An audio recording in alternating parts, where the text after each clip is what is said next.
बोलो छठ माता रानी जी की जय। तो सेवकों भक्तों आप सभी को छठ पूजा की बहुत बहुत शुभकामनाएं और बधाई। भगवान हम सबके जीवन में माता रानी छठ माता रानी अपना प्रकाश दे और अपना सुख समृद्धि का आशीर्वाद दे, हम सब पे अपनी कृपा बनाए रखे। जय हर हर महादेव।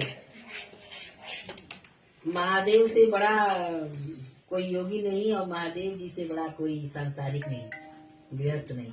तो आइए इस गाने की शुरुआत महादेव जी से करते हैं। हाँ? अब पैनी ना महादेव पियरिया, दौरा घाटे पहुँचाय, दौरा घाटे पहुँचाय। अब पैनी ना महादेव पियरिया, दौरा घाटे पहुँचाय, दौरा घाटे पहुँचाय। अब पैना ना गौरा दे चुनरिया, भैली अरघ के बेर, भैली अरघ के बेर। अब पैना ना गौरा रानी चुनरिया, भैली अरघ के बेर, भैली अरघ के बेर। अब पैनी नागनु भैया पियरिया,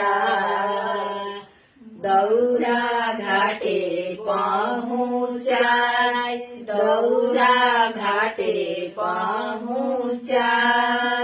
अब पैनी नागनु भैया पियरिया, दौरा घाटे पहुँचाय, दौरा घाटे पहुँचाय। अब पैना नारिधी सीधी चुनरिया,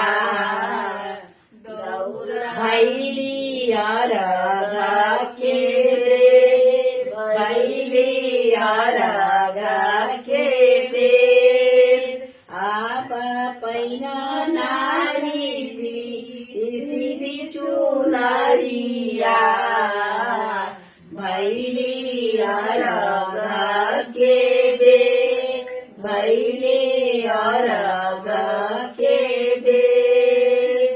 आप पैना ना कार्तिक भैया पियरिया, दौरा घाटे पहुँचाय, दौरा घाटे पहुँचाय। आप पैना ना कार्तिक भैया पियरिया, दौरा घाटे पहुँचाय, दौरा घाटे पहुँचाय। आप पैना ना देवसेना रानी चुनरिया, भैली अरघ के बेर, भैली अरघ के बेर। अब पैना ना देवसेना रानी चुनरिया, भैली अरघ के बेर, भैली अरघ के बेर।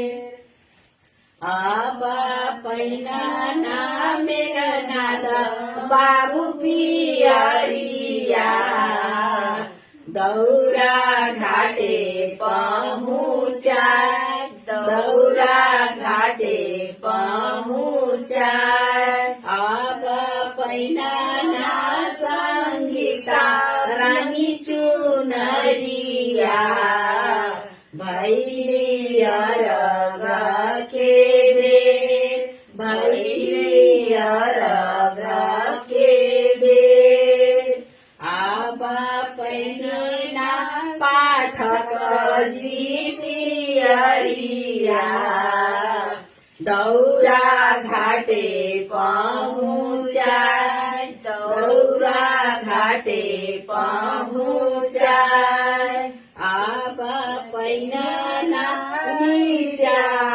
रानी चुनरिया भैले अरग के बेर भैले अरग के बेर अब पहिना छठुआ बाबू पियरिया दौरा घाटे पहुँचाय दौरा घाटे पहुँचाय अब पहिना रोशनी शनि चुनरिया भैले अरग के बेर भैले अरग के बेर अब पहिना ओम मीरा बाबू पियरिया दौरा घाटे पहुँचाय दौरा घाटे पहुँचाय अब पहिना कृष्णा रानी चुनरिया भैले अरग के बेर भैले अरग के बेर। जय माता रानी। भूल चूक क्षमा माता आशीर्वाद। जय छठ मैया।